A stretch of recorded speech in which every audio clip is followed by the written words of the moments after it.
This is one of those news stories where if you just look at the headlines, you just look at the broad numbers, you're going to get one perspective of what's happening. But if you dig a little bit deeper and you really get into the numbers and the details of what's being said, you're going to get a very, very different picture of what's happening. This data comes from Counterpoint Research, but of course I've typed things up here on my own website, shanecraig.tech, and they've put out a couple of pretty interesting things here. So first off, we have this graph, and what you see here is that from 2023 to 2024, we had a very meager 3% year-over-year growth in the foldable phone segment. But they are predicting from 2024 to 2025, foldable phone sales will decrease by 4% before exploding in 2026. Guys, there is a lot to dig into. Again, you could just look at this and get your conclusion. Folding phones are going down, but then they're exploding for some reason.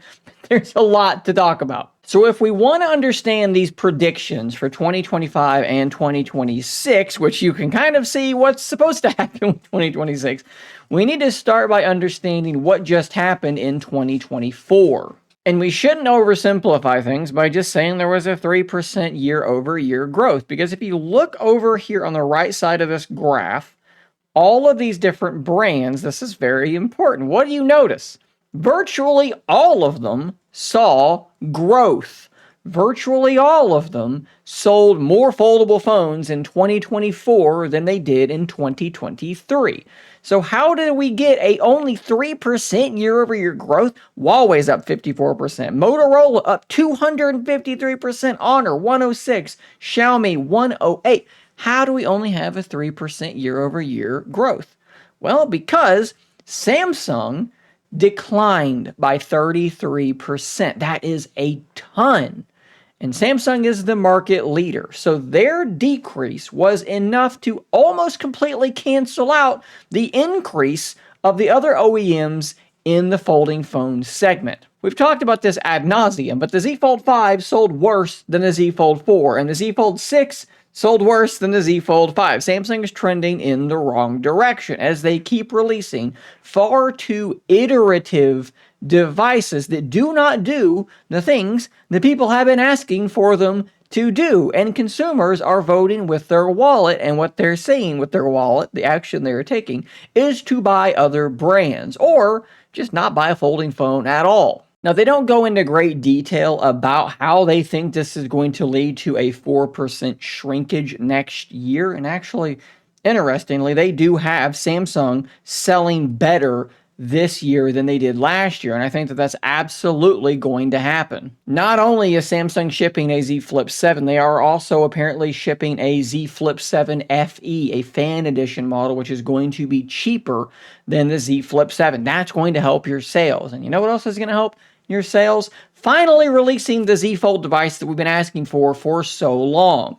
Gone is that narrow cover display. It's going to be a normal screen. I should say, these are rumored. It's very heavily rumored, and I do believe these rumors because they're very well sourced, but they are still rumors. It's going to be a lot thinner, like 4.5 millimeters kind of thin. Really, really impressive. It's going to be getting a much improved primary camera. They're setting themselves up to do a lot better in 2025 than they did in 2024. So I am a bit curious what they think is going to happen with the smaller brands here. You can see that gray is just sort of the other brands. I guess they think they're just going to drop for some reason, and they don't really explain why. It makes perfect sense to me that things kind of dropped a little bit for Samsung in 2024. Samsung themselves admitted that they were facing a crisis. They made this blog post where they just kind of called themselves out, and they promised to sort of right the ship. And it seems from all things I can see, all the different rumors, that they are headed in that direction. The only little clues we get as to what they think is going to happen in 2025 might be these couple of quotes here. We have a couple of quotes from a couple of different analysts, one from Gene Park. It is definitely not a sign of the market peaking.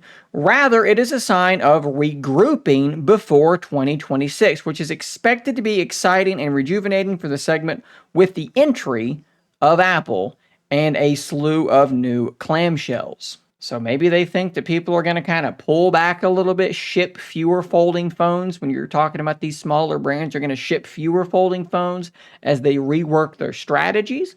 That's entirely possible, but we are speculating there. Another quote from research director Calvin Lee says, at the moment, this doesn't look like a market that is plateauing. It looks like a market that is about to transform, and that requires a lot of planning, hence the slight pullback this year. Again, I wish that they would just come out and say exactly what they're meaning, but that's pretty close, right? We can just kind of assume they're just going to ship fewer phones, and that's why things are going to shrink a little bit, even though they do think Samsung is going to improve on their sales. And I think that they might actually be a little bit too conservative.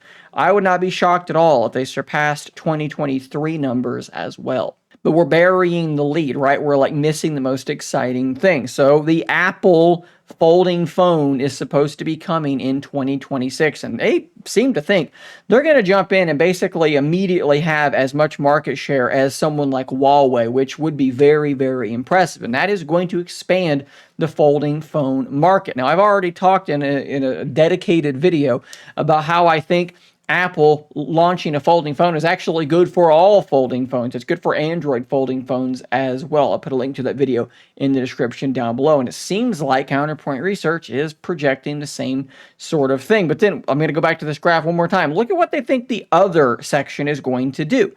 They think it's going to explode, which is kind of crazy. So whatever this pullback is that they're doing, whatever they're going to relaunch, whatever they're hearing, they seem to think it's going to work. And maybe they're expecting something similar to what I actually talked about in that prior video, that Apple entering this segment will solidify, will legitimize the folding phone concept, driving more sales for everyone. But unfortunately, the article was quite brief and relatively scant on details, so hopefully I've kind of pulled this apart and made it as easy to understand as possible.